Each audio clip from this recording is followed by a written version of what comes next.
Halo guys, lanjut lagi kita Battle to the Heaven.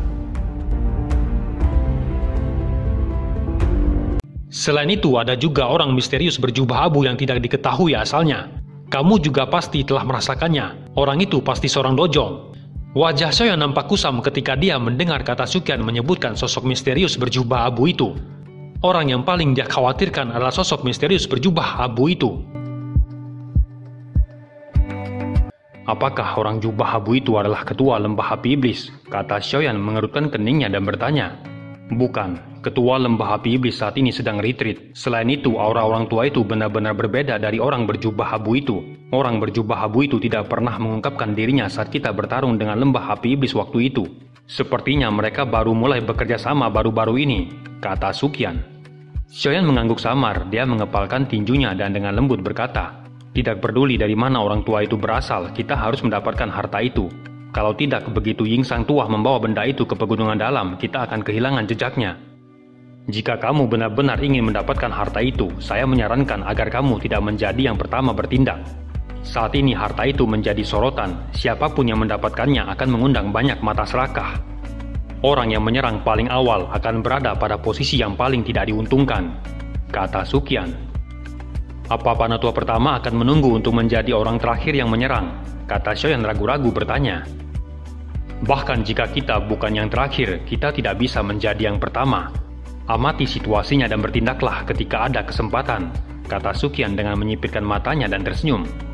Kalau begitu, kita akan melakukan seperti yang dikatakan Panatua Suqian, kata Xiaoyan. Tenang, ada mata-mata dari gerbang Xiao di tempat tinggal Yingsan. Jika ada perubahan yang terjadi di kota, kita akan segera mendapatkan berita. Kalian semua harus istirahat di sini selama 2 hari ini. Akan ada seseorang yang akan memberitahumu jika ada berita, kata Xiaoli tersenyum. Di dalam kamar, nampak Xiaoyan perlahan membuka matanya dan merasakan kegembiraan setelah memulihkan tenaganya.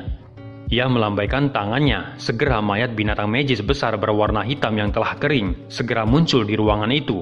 Sayap tulang nampak memantulkan cahaya redup yang memberikan penampilan yang sangat aneh. Xiaoyan menggeser kakinya dan berhenti ketika dia berada di samping sayap tulang. Sulit membayangkan mayat kering yang telah mati selama beberapa tahun namun masih bisa mengeluarkan panas.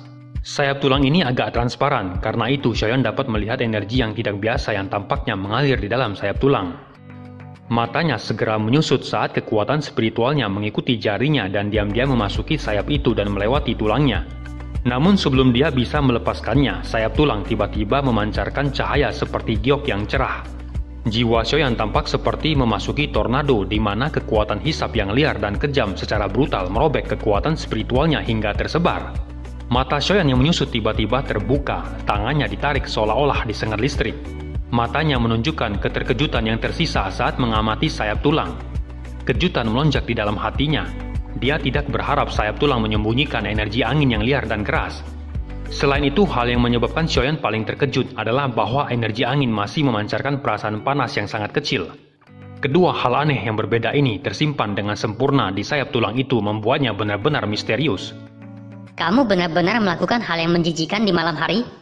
Kata Xian yang tiba-tiba muncul dan melihat Xiaoyan tengah membedah mayat dengan pedang panjang.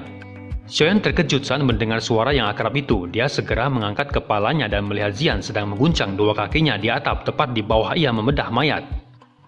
Kenapa kamu masih belum tidur? Ada apa kesini? Kata Xiaoyan duduk di kursi dan tersenyum saat dia memutar matanya ke arah Xian.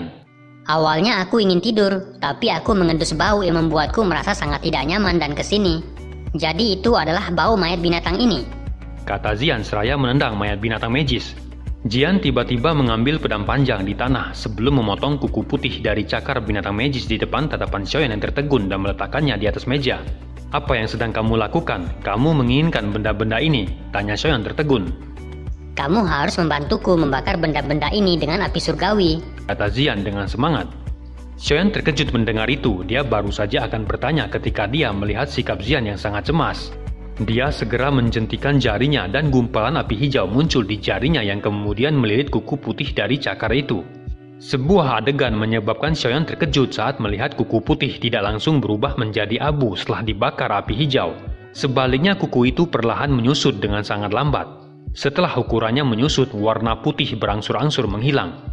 Akhirnya berubah menjadi warna hijau merah dengan tepi kuku yang sangat tajam. Pembakaran berlanjut selama beberapa waktu sebelum kuku putih berubah menjadi duri merah hijau. Warna hijau dan merah bercampur bersama tampak seperti penggabungan angin dan api yang memancarkan panas menderu. Xiaoyan melirik duri hijau merah dan memegangnya. Dengan lembut ia menariknya ke seluruh permukaan meja. Seketika meja keras yang padat terbelah dan pecah. Ketajaman benda itu menyebabkan Xiaoyan menghela napas. Tatapannya menjadi semangat saat melihat Zian. Karena Jian tahu metode untuk menyelesaikan rahasia kuku itu, sepertinya dia juga mengetahui hal-hal lain, pikir Xiaoyan. Kamu harus membantuku memperbaiki 10 bagian ini untuk membuat sarung tangan. Itu akan menjadi senjataku di masa depan. Kata Zian mengangkat dagunya dengan sikap bangga di hadapan Xiaoyan. Xiaoyan terkejut, dia segera menundukkan kepalanya untuk mengamati kuku tajam di tangannya. Jika benda-benda itu digunakan bersama dengan kekuatan tinju yang dimiliki Zian, kemungkinan lawannya akan menderita pukulan serius. Beberapa waktu kemudian 9 kuku putih lainnya selesai dibakar. Jian di sampingnya dengan senang hati meraih 10 duri.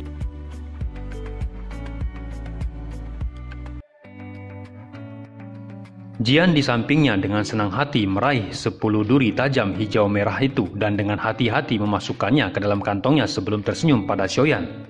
Bagaimana kamu bisa tahu kalau cakar itu akan berubah menjadi seperti itu setelah dibakar oleh api surgawi? Kata Xiaoyan. Aku juga tidak yakin, aku hanya merasa kalau benda itu akan berguna bagiku, jadi aku membakarnya. Kata Zian mengerutkan keningnya dan menjawab dengan tidak pasti. Jangan bilang kalau kamu benar-benar berhubungan dengan binatang ini. Sayangnya binatang ini sudah mati terlalu lama.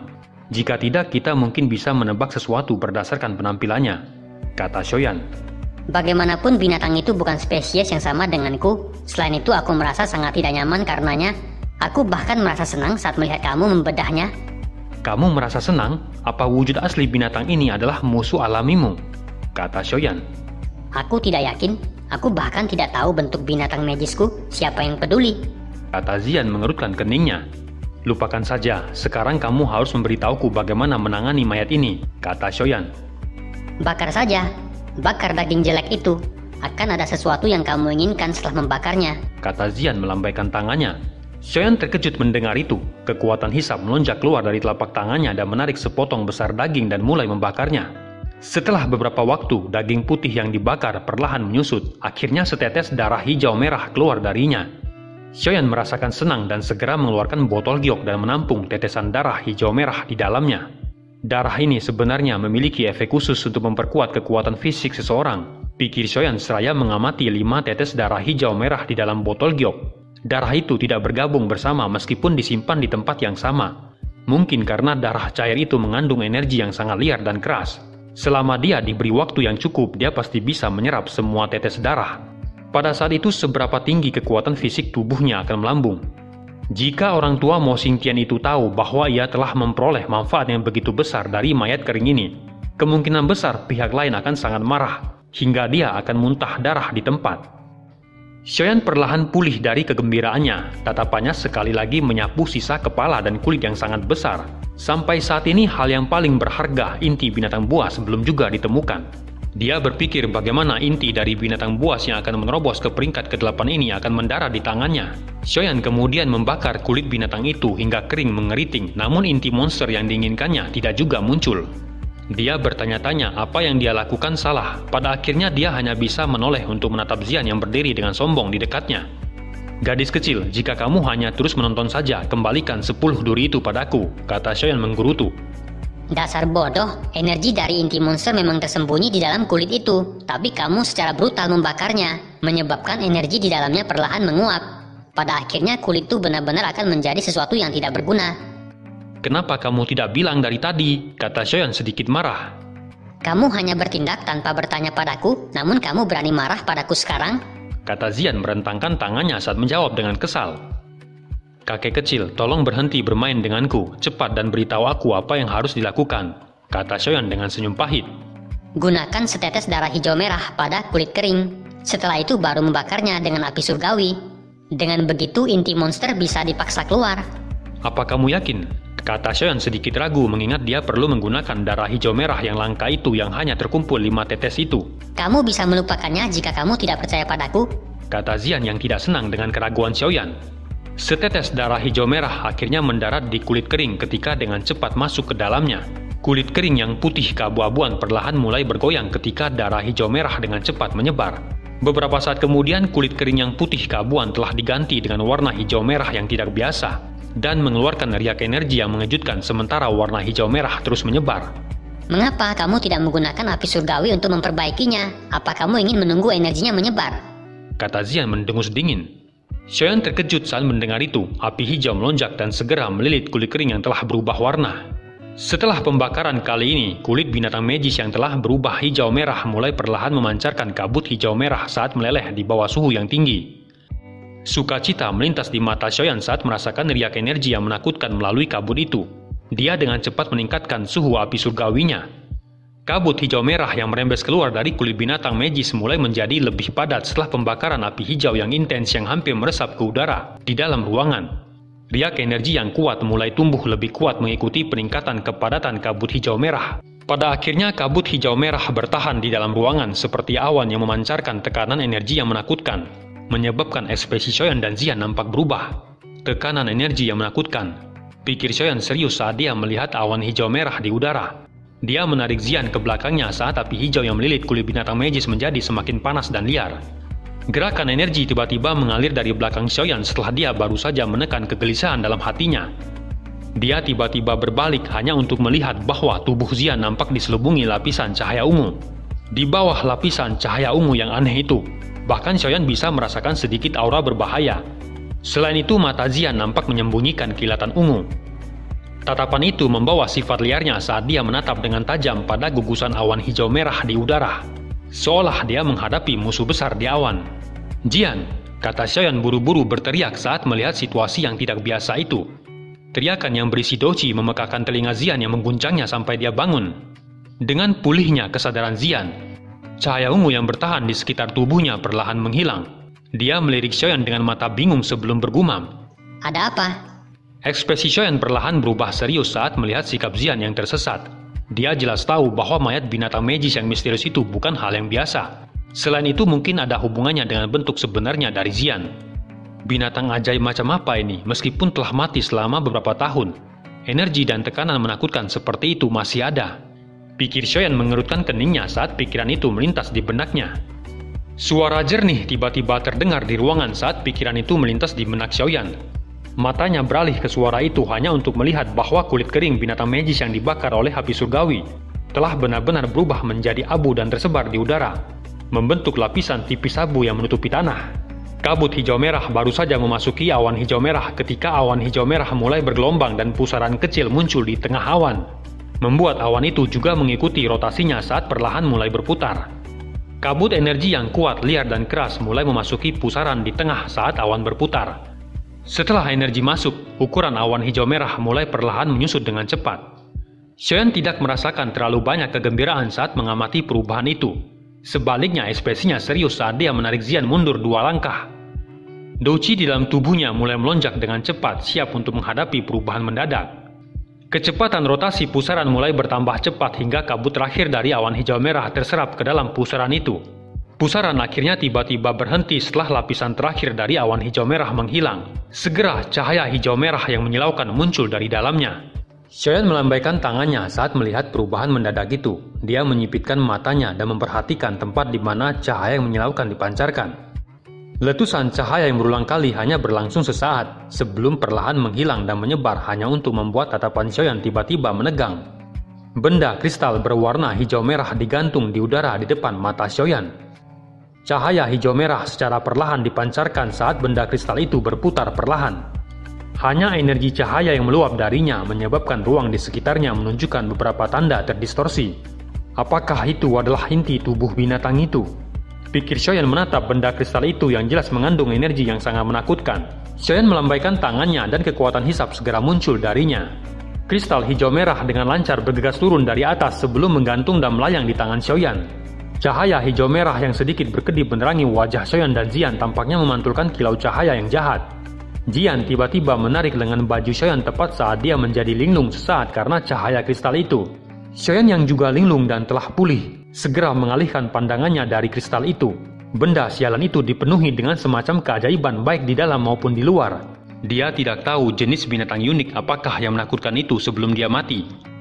Xiaoyan kemudian menyimpan kristal itu ke dalam sebuah kotak giok dan memasukkannya ke dalam cincin penyimpanannya. Dia tanpa sadar merasakan ketakutan yang tersisa. Tak disangka mayat yang telah mati selama beberapa tahun yang tidak diketahui telah mengubahnya menjadi kondisi yang menyedihkan dan tidak nyaman. Hal misterius seperti itu adalah pertama kalinya ia temui selama bertahun-tahun. Namun di atas perasaan takut yang tersisa, Xiaoyan tanpa sadar merasa sedikit beruntung dan gembira. Terlepas dari seberapa besar bahaya yang dialami malam ini, hadiah kristal itu paling tidak mampu menutupi semua rasa takutnya. Itu hanyalah mayat, namun benar-benar membuatmu ketakutan, benar-benar memalukan. Kata Xian di sisinya menutup mulutnya dan tertawa saat melihat ekspresi Xiaoyan. Xiaoyan dengan cepat melirik gadis kecil ini. Namun ketika dia mengingat bahwa mayat besar binatang ajaib ini akan menjadi sampah tanpa bantuannya malam ini, dia tidak membantahnya. Baiklah, masalah ini sudah selesai, kamu juga harus kembali dan istirahat. Ingat, jangan katakan apapun yang terjadi malam ini pada orang lain, kata Xiaoyan seraya menggosok kepala Xian. Di satu ruangan nampak Xiaoyan dan lainnya tengah berkumpul. Tetua Suqian, apakah ada berita tentang Yingsan tua? Tanya Xiaoyan. Dari informasi yang ada, tampaknya Yingsan telah meninggalkan kota. Namun ada yang aneh, orang tua itu tidak melakukan apapun untuk menyembunyikan dirinya. Sebaliknya dia berjalan keluar dari gerbang timur di mana jumlah orang paling banyak berada. Saat ini kemungkinan cukup banyak faksi di kota Kaisar Hitam telah menerima informasi ini, kata Suqian. Xiaoyan tanpa sadar mengerutkan keningnya saat mendengar itu. Apa yang dilakukan Yingsan? Dia benar-benar bertindak dengan cara seperti itu dalam menghadapi situasi di mana semua orang menatapnya dengan niat buruk. Meskipun dia adalah seorang dojong, kemungkinan akan merepotkan berurusan dengan banyak orang yang akan datang dengan niat buruk, pikir Xiaoyan. Jangan bilang kalau itu adalah umpan dan bukan dirinya yang sebenarnya, kata Xiaoli mengerutkan keningnya. Banyak orang yang mengamati, mereka akan merasa terkejut jika pengganti itu juga dojong. Tidak mungkin bagi Yingsan untuk pergi dan menemukan dojong lain, bukan? Jika memang seperti itu masalahnya, dia akan bisa mengabaikan semuanya dan pergi begitu saja. Dengan dua dojong, hampir tidak ada orang di wilayah Sudut Hitam yang berani menghentikan mereka, kata Suqian menggelengkan kepalanya dan menjelaskan. Jangan bilang kalau dia benar-benar berniat untuk berhadapan dengan banyak faksi dan ahli dari wilayah Sudut Hitam, kata Xiaoyan penasaran. Kemungkinan bisa seperti itu mengingat karakter orang tua itu yang bebas dan brutal saat itu, kata Suqian dengan ragu.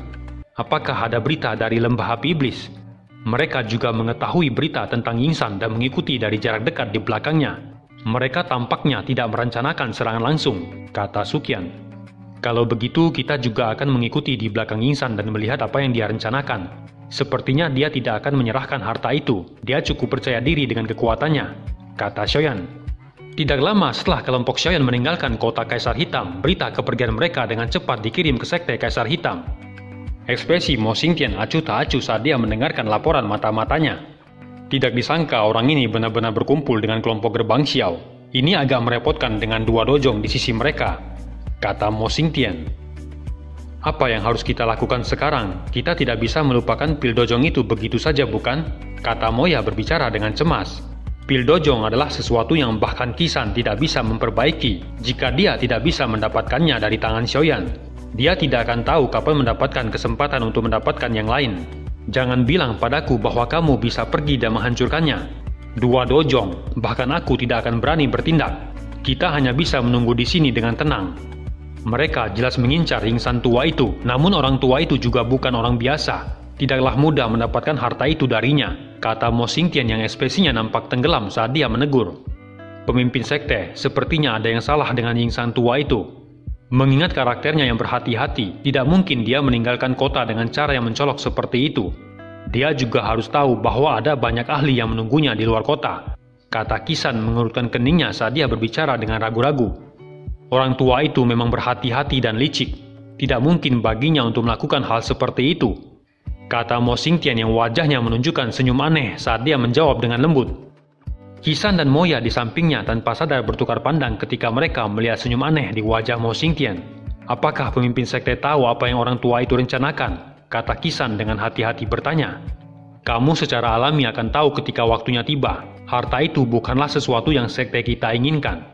Sekarang kita hanya akan melihat faksi-faksi itu terlibat dalam pertempuran berdarah dengan Yingsan. Semakin banyak orang mati semakin baik, kata Mo Xingtian tertawa keras. Kisan dan Moya saling memandang setelah mendengar itu. Mereka langsung tertawa dan setuju. Jika Sekte Kaisar Hitam kita tidak gagal mendapatkan sedikit informasi tentang harta itu, meskipun kita sudah mempelajarinya untuk waktu yang lama, kita pasti tidak akan membawa harta itu ke pelelangan. Namun terlepas dari apakah kita bisa belajar dan menemukan sesuatu, akan lebih baik jika benda itu ada di tangan kita pada akhirnya. Orang lain bisa melupakan tentang mendapatkan harta itu dari kita, kata Mo Xingtian mengerutkan keningnya saat matanya menyapu ke daerah yang jauh di luar kota Kaisar Hitam. Di sebuah bukit kecil nampak kelompok Xiaoyan melihat ke jalan utama di dalam hutan di mana seorang lelaki tua di salah satu sisi jalan. Tampak seolah-olah dia tidak merasakan suasana aneh saat dia perlahan berjalan sesuka hatinya. Banyak sosok manusia melompat dan bergegas dari belakangnya dengan tatapan panas menembus penutup hutan. Mereka menatap tajam ke arah orang tua di depan. Meskipun keserakahan di hati mereka membakar pikiran mereka, tidak ada satupun yang berani melakukan gerakan yang tidak biasa di depan kekuatan menakutkan dari Yingsan, dan hanya terus mengikuti. Orang tua ini tidak cemas sedikit pun, pergi dengan kecepatan yang biasa-biasa saja. Bukankah dia mencoba membuat semakin banyak orang tertarik? Kata Xiaoyan seraya menatap Yingsan dari bukit saat dia mengerutkan keningnya. Jumlah orang yang muncul di hutan ini meningkat. Ada cukup banyak orang di antara mereka yang cukup hebat. Jika mereka semua menyerang, orang tua itu mungkin akan mengalami masalah, kata Sukyan perlahan berbicara. Xiaoyan mengangguk samar, tatapannya menyapu hutan dan tiba-tiba bertanya, di mana orang-orang dari lembah api iblis? Mereka juga seharusnya mengawasi Yingsan dan bersembunyi di hutan pegunungan ini, kata Sukyan berbisik. Saat mendengar itu, tatapan Xiaoyan menyapu jalan di hutan. Setelah itu dia menatap tajam ke arah Yingsan. Untuk beberapa alasan yang tidak diketahui, dia merasakan perasaan bahwa ada sesuatu yang tidak beres. Keributan tiba-tiba terjadi dalam kerumunan yang mengikuti di belakang Yingsan ketika 10 sosok diam-diam membentuk formasi dan mengepung Yingsan. Cukup banyak faksi di dalam hutan segera berhenti. Tatapan mereka dipenuhi ejekan ketika melihat sekelompok badut kecil yang melompat dan mengepung Yingsan. Mereka benar-benar tidak tahu bagaimana memandang kematian. 10 sosok itu segera menyerang Yingsan tanpa menimbulkan suara sedikit pun. Senjata tajam di tangan mereka membawa niat membunuh yang dingin ketika mereka menyerang ke setiap tempat yang fatal di tubuh Yingsan. Cahaya pedang jatuh dari langit dan segera melewati tubuh Yingsan dengan cara yang aneh dan ilusi. Setelah itu 10 sosok jatuh ke tanah dengan tubuh yang kaku. Yingsan kembali perlahan berjalan menuju hutan pegunungan tanpa menoleh ketika 10 kehidupan dengan cepat menghilang dari hadapannya. Sekelompok besar orang di belakang mengeluarkan seruan ketika melihat 10 nyawa langsung melayang. Rasa menekan yang tidak biasa menutupi seluruh hutan pegunungan setelah mereka menyaksikan kekuatan menakutkan dari Yingsan tua. Rasa menekan yang tidak biasa menutupi seluruh hutan pegunungan setelah mereka menyaksikan kekuatan menakutkan dari Yingsan tua. Gelombang angin kencang yang tajam tiba-tiba terdengar dari hutan ketika banyak anak panah yang ditembakkan ke arah Yingsan. Namun semua anak panah itu tiba-tiba berhenti sebelum mencapai Yingsan. Mereka didorong oleh kekuatan yang tidak biasa saat mereka perlahan berbalik dan melesat. Dalam sekejap, jeritan kematian melolong bergema di dalam hutan pegunungan. Namun jeritan tajam kematian yang menyedihkan tidak menyebabkan kerumunan manusia berhenti menyerang. Hutan pegunungan telah berubah menjadi kekacauan total. Sejumlah besar orang menggenggam senjata mereka saat mereka dengan liar menyerbu ke arah Yingsan. Mereka tampak seperti binatang buas yang kehilangan akal sehatnya. Yingsan tua tidak menunjukkan kepanikan sedikit pun dalam menghadapi serbuan ini. Pilar Douchi yang mengejutkan ditembakkan saat dia mengangkat tangannya. Siapapun yang terkena pilar Douchi ini akan segera memuntahkan darah dan kehilangan nyawa mereka. Di bawah pengamatan persepsi spiritual Xiaoyan, dia bisa melihat bahwa sosok Yingsan di balik jubah nampak ditutupi oleh energi ilusi. Dengan kata lain, Yingsan yang berada di balik jubah bukanlah tubuh aslinya. Sebaliknya, itu adalah avatar yang terbentuk dari jiwanya. Tidak heran orang tua ini begitu sombong saat pergi meninggalkan kota. Ternyata adalah tubuh spiritual. Sedang Yingsan yang sebenarnya mungkin sudah lama meninggalkan kota Kaisar Hitam. Sementara pikiran itu mengalir di benaknya, ekspresi Xiaoyan perlahan menjadi gelap dan serius. Mereka semua telah dipermainkan oleh orang tua itu. Xiaoyan tidak tahu bagaimana Yingsan dapat menggunakan jiwanya untuk membentuk tubuh palsu yang begitu kuat. Sekarang sudah agak terlambat. Dengan kecepatan orang tua itu, waktu singkat ini memberinya cukup waktu untuk melarikan diri ke hutan pegunungan terpencil di wilayah Sudut Hitam. Mengingat kekuatan Yingsan, jika dia menyembunyikan auranya, kemungkinan besar bahkan seorang dojun tidak akan dapat menemukannya di pegunungan yang luas. Ekspresi Xiaoyan yang suram dengan cepat dirasakan oleh Xiaoyi dan lainnya. Mereka semua langsung bertanya dengan bisikan lembut yang terkejut. Ada apa? Apa yang telah kamu temukan? Yingsan tua ini palsu. Kata Xiaoyan perlahan menghembuskan napas dan berkata dengan ekspresi suram. Kata-kata Xiaoyan ini tidak diragukan lagi seperti guntur yang mengguncang semua orang sampai mereka tercengang. Dia palsu. Mengapa auranya begitu mirip? Kata Suqian yang pulih sesaat kemudian. Itu pasti sesuatu yang diciptakan oleh jiwa Yingsan. Kita telah meremehkannya. Avatar spiritual yang tidak biasa ini adalah sesuatu yang baru saya lihat untuk pertama kalinya. Selain guruku, aku khawatir dia adalah orang terbaik yang pernah aku temui yang dapat memanipulasi kekuatan spiritualnya sampai sejauh ini. Kata Xiaoyan perlahan menjawab. Matanya dengan dingin menatap Yingsan palsu yang tidak panik meski dikelilingi dan diserang oleh begitu banyak orang. Xioi dan Suqian tercengang saat mendengar kata Xiaoyan. Meskipun mereka juga dojong, keduanya mengakui bahwa mereka tidak dapat menggunakan roh mereka menjadi avatar dan membiarkannya memiliki kekuatan yang cukup besar. Tidak disangka bahwa Yingsan tua benar-benar mampu mencapai level seperti itu. Apa yang harus kita lakukan sekarang? Karena ini palsu, sepertinya Yingsan tua yang asli sudah lama pergi. Orang ini benar-benar licik, kata Xiaoli mengerutkan keningnya. Xiaoyan menyipitkan matanya, sesaat kemudian dia tiba-tiba menutup matanya. Persepsi spiritualnya sekali lagi melonjak dan memindai ke arah yang lebih luas. Meskipun Yingsan menggunakan kekuatan spiritual untuk membentuk tubuh avatar, namun masih ada sedikit hubungan terlepas dari seberapa jauh jarak antara avatar dan tubuh sebenarnya. Biasanya, para ahli yang mengkhususkan diri dalam pelatihan doji tidak terlalu mementingkan persepsi spiritual. Karena itu mereka yang memiliki persepsi spiritual yang kuat di benua doji adalah seorang alkemis. Hal itu karena persepsi spiritual adalah sesuatu yang diperlukan untuk menyusun kembali pil obat. Ketajaman persepsi spiritual seseorang ditentukan oleh kekuatan spiritual seseorang.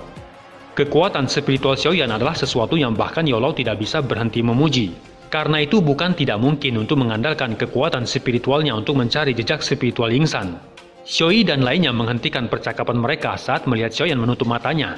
Mereka samar-samar bisa merasakan kekuatan tak terlihat dipancarkan dari tubuh Xiaoyan yang dengan tenang menyebar ke seluruh langit. Saat ini kekacauan berdarah di hutan pegunungan terus berlanjut.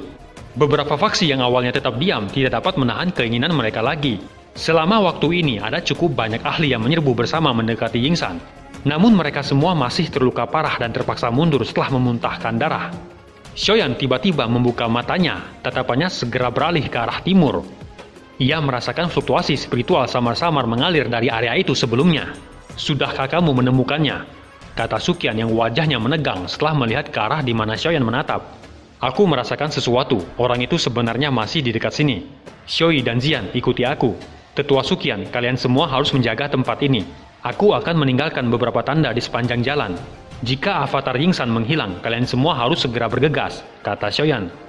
Hanya kalian bertiga, kata Suqian mengerutkan keningnya. Saat ini tidak ada yang tahu hubungan seperti apa yang dimiliki avatar spiritual itu dan Yingsan satu sama lain. Karena itu sebaiknya kita sedikit lebih berhati-hati. Seharusnya cukup hanya Xioi dan Zian bersamaku, kata Xiaoyan. Sayap docinya mengepak dan bergegas ke langit. Dia menuju ke timur di mana fluktuasi spiritual berasal. Xioi dan Zian mengikuti dari belakang. Kelompok Suqian menghela napas lega saat tatapan mereka melihat ke belakang kelompok Xiaoyan. Dari cara Xiaoyan tampaknya dia telah menemukan beberapa petunjuk. Selama Yingsan tua belum melarikan diri, masih ada peluang besar untuk mendapatkan harta itu. Sekarang kita akan lihat taktik apa lagi yang dimainkan orang tua itu, kata Suqian perlahan mengalihkan pandangannya ke arah Yingsan. Sementara tempat di mana kelompok Suqian berada telah menjadi pertempuran besar yang berdarah. Sebuah kelompok di sisi timur kota Kaisar Hitam dipenuhi dengan keheningan saat mereka secara diam-diam mengamati Yingsan yang duduk dengan kaki bersilang. Mengikuti setiap perubahan dari gerakan jarinya, kekuatan spiritual yang kuat nampak menyebar ke seluruh tubuhnya memancarkan gelombang fluktuasi. Perubahan berlanjut selama beberapa saat sebelum ia perlahan membuka matanya. Senyuman dingin terungkap di wajahnya, namun ekspresinya tiba-tiba berubah ketika dia baru saja akan bangun. Tatapannya mengarah ke tempat di luar saat dia dengan dingin berteriak, "Siapa itu?" Yingsan, benar-benar sesuai dengan reputasimu. Kamu sebenarnya bisa membuat avatar spiritual. Ini benar-benar mengejutkanku, kata Mo Xingtian tersenyum dingin. Lebih dari 10 sosok perlahan muncul di belakangnya setelah suaranya terdengar.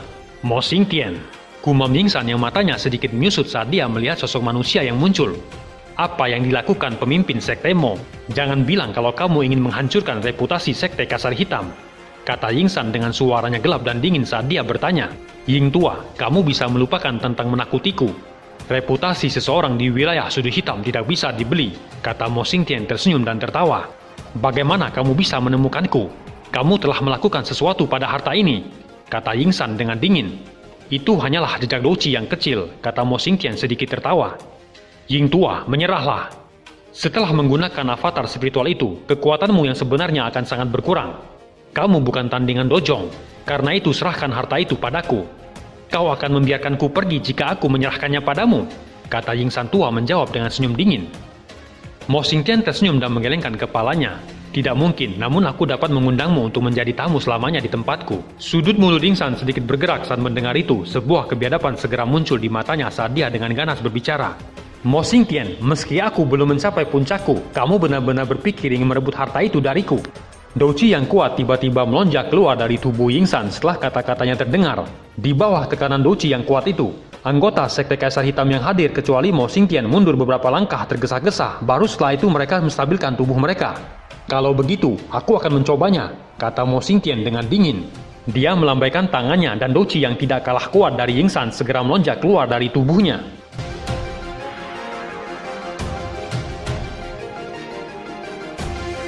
Cerita pun selesai. Nantikan spoiler selanjutnya guys.